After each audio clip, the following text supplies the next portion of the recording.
ಪ್ರತಿ ಜಿಲ್ಲೆ ತಿರುಗಾಡಿ ಪ್ರತಿ ಪತ್ರಕರ್ತರನ್ನು ಕೂಡ ಸಂಘಟಿತರನ್ನಾಗಿ ಮಾಡುವ ನಿಟ್ಟಿನಲ್ಲಿ ನಮ್ಮ ರಾಜಶೇಖರ್ ಅವರು ಭಾಳಷ್ಟು ತಮ್ಮನ್ನು ತೊಡಗಿಸಿಕೊಂಡಿದ್ದಾರೆ. ರಾಜಶೇಖರ ನಮಸ್ಕಾರ. ಈಗ ತಾವು ಭಾಳಷ್ಟು ಶ್ರಮಪಟ್ಟಿದ್ದೀರಿ, ಎಲ್ಲ ಪತ್ರಕರ್ತರಿಗೆ ಕೂಡ ಒಂದು ಒಳ್ಳೆ ರೀತಿಯ ವ್ಯವಸ್ಥೆ ಮಾಡಿಕೊಡ್ಬೇಕು ಹೇಳುವ ನಿಟ್ಟಿನಲ್ಲಿ ತಾವು ಇಡೀ ರಾಜ್ಯಾದ್ಯಂತ ಪ್ರವಾಸ ಮಾಡಿದ್ದೀರಿ. ಈಗ ಈ ಎಲ್ಲ ಪತ್ರಕರ್ತರಿಗೆ ಒಂದು ರಕ್ಷಣೆ ಒದಗಿಸುವ ನಿಟ್ಟಿನಲ್ಲಿ ನಿಮ್ಮ ಅಭಿಪ್ರಾಯ ಏನು? ಇಲ್ಲ, ಪತ್ರಕರ್ತರ ಸಂಘ ಏನಾಗಿದೆ ಅಂದರೆ, ಪತ್ರಕರ್ತರ ಸಂಘ ಇವು ಸಾರ್ವಜನಿಕವಾಗಿ ಏನು ನಾವು ದುಡಿತಿದ್ದೀವಲ್ಲ, ನಮ್ಮನ್ನು ಗುರುತಿಸಲು ಸರ್ಕಾರ ವಿಫಲ ಆಗಿದೆ.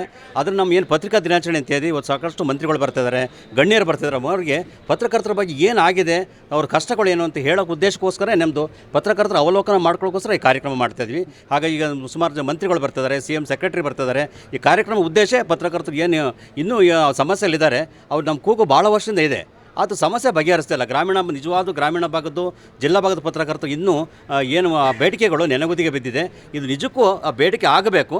ನಮ್ಮದು ಒಂದು ಫಸ್ಟು ಸಂಘ ನಮ್ಮದು 2.5 ತಿಂಗಳಲ್ಲಿ ಸುಮಾರು ರಾಜ್ಯದಿಂದ 26 ಜಿಲ್ಲೆಯಲ್ಲಿ ಸುಮಾರು 2600 ಸದಸ್ಯತೆ ಒಂದು ರೆಕಾರ್ಡ್ ಮಾಡಿದೆ ಅಂತ ಹೇಳ್ಬೋದು. ಯಾಕೆಂದರೆ 2600 ಜನ ಸದಸ್ಯರು ಮಾಡೋದಷ್ಟು ಹುಡುಗಾಟ ಅಲ್ಲ, ಪತ್ರಕರ್ತರೆಲ್ಲ ಬದ್ಧವಂತರೆ ಅವ್ರನ್ನ ಸದಸ್ಯ ಮಾಡೋದು. ಹಾಗಾಗಿ ನಾವು ಖಾಲಿ ಚಕ್ರ ಕಟ್ಕೊಂಡು ಎಡಿ ಸುತ್ತಾಡಿದ್ವಿ. ನಮ್ಮ ಉದ್ದೇಶ ಸಂಘಟನೆ ಒಂದೇ ಅಲ್ಲ, ಪತ್ರಕರ್ತರ ಸಮಸ್ಯೆಗೆ ಸ್ಪಂದನೆ ಮಾಡಬೇಕು ಅಂತ ಉದ್ದೇಶಕ್ಕೋಸ್ಕರ ನಾವು ಕಾರ್ಯಕ್ರಮ ಮಾಡಿದ್ವಿ. ಈ ಕಾರ್ಯಕ್ರಮ ಯಶಸ್ವಿಯಾಗಲಿ. ಎಲ್ಲರೂ ಕೂಡ ನಿಮ್ಮ ಏನು ಪತ್ರಕರ್ತರು ಮತ್ತು ಏನು ಸರ್ಕಾರದ ಕೊಂಡಿಯಾಗಿ ಕೆಲಸ ಮಾಡ್ತಾಯಿದ್ವಿ.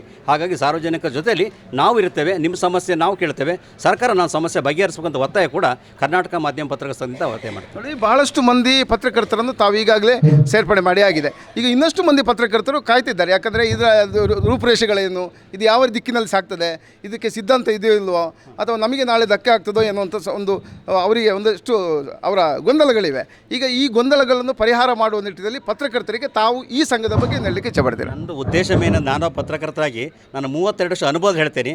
ಪತ್ರಕರ್ತರಿಗೆ ಯಾವ್ದಾರೋ ಸಂಘದಲ್ಲಿ ಅನುಭವ ಸಿಕ್ಕುತ್ತೆ, ಸೌಲಭ್ಯ ಸಿಕ್ಕಿದ್ರೆ ಅಂದರೆ ನಾನು ಒಬ್ಬ ವೆಲ್ಕಮ್ ಮಾಡ್ತೀನಿ. ಆದರೆ ಬರೀ ಬೂಟಾಟಿಕೆ ಜಾಸ್ತಿ ಆಗೋಗ್ಬಿಟ್ಟಿದೆ. ಸಂಘಟನೆ 70-80 ವರ್ಷದ ಇತಿಹಾಸ ಹೇಳ್ತಾರೆ. ಪತ್ರಕರ್ತರ ಸಮಸ್ಯೆ ಯಾರೂ ಕೂಡ ಬಗೆಹರಿಸ್ತಾ ಇಲ್ಲ.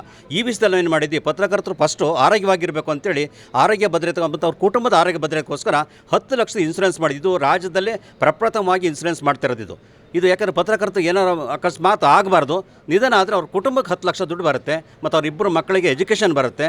ಇದು ಅಲ್ದಲೇ ಮತ್ತು ಯಾರು ಪತ್ರಕರ್ತರು ಹಾಸ್ಪಿಟ್ಲಲ್ಲಿ ಇರ್ತಾರೆ ಅವರಿಗೆ ನಾವು ದಿವಸಕ್ಕೆ 1,000 ರೂಪಾಯಿ ಹಂಗೆ ಅದು ಅವರ ಹಾಸ್ಪಿಟ್ಲ್ ಬಿಲ್ ಬರುತ್ತೆ. ಪತ್ರಕರ್ತರ ಆರೋಗ್ಯ ಭದ್ರತೆ ಚೆನ್ನಾಗಿರಬೇಕು ಅಂದ್ಬಿಟ್ಟು ಆಯುಷ್ಮಾನ್ ಭಾರತ್ ಕೇವಲ 100 ರೂಪಾಯಿ ಕೊಟ್ಟರೆ ಅದು ಆಯುಷ್ಮಾನ್ ಭಾರತ್ ಆಗುತ್ತೆ, 5 ಲಕ್ಷ ಬರುತ್ತೆ. ಆದರೂ ಯಾರು ಕೂಡ ಅದನ್ನೇ ಕಾರ್ಡ್ ಮಾಡಿಸಲ್ಲ. ಪತ್ರಕರ್ತರು ಬೇರೆ ಕೆಲಸ ಮಾಡ್ತಾರೆ, ತಮ್ಮ ಕೆಲಸ ಮಾಡ್ಕೊಳ್ಳೋದು ಇದು ವಿಷಾದನೀಯ.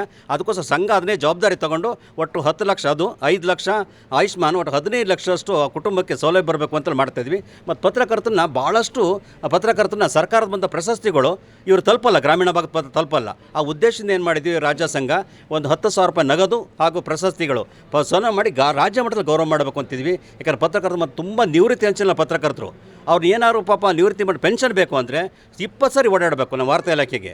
ಅಲ್ಲಿ ಹಣದ ವ್ಯವಹಾರ ಬೇರೆ ಇದೆ. ಹಾಗೆ ನಾವು ಸಂಘ ಏನಾಗಿದೆ, ಇಷ್ಟೆಲ್ಲ 60 ವರ್ಷ ಸರ್ವಿಸ್ ಮಾಡಿ ಒಂದು ಪೆನ್ಷನ್ ತಗೊಳ್ಳೋಕ್ಕೆ ಇಷ್ಟು ಒದ್ದಾಡಬೇಕು ಅಂತಿದೆಯಲ್ಲ, ಈ ವಿಷಯನ ಹೋರಾಟ ನಮ್ಮದಿದ್ದೇ ಇದೆ.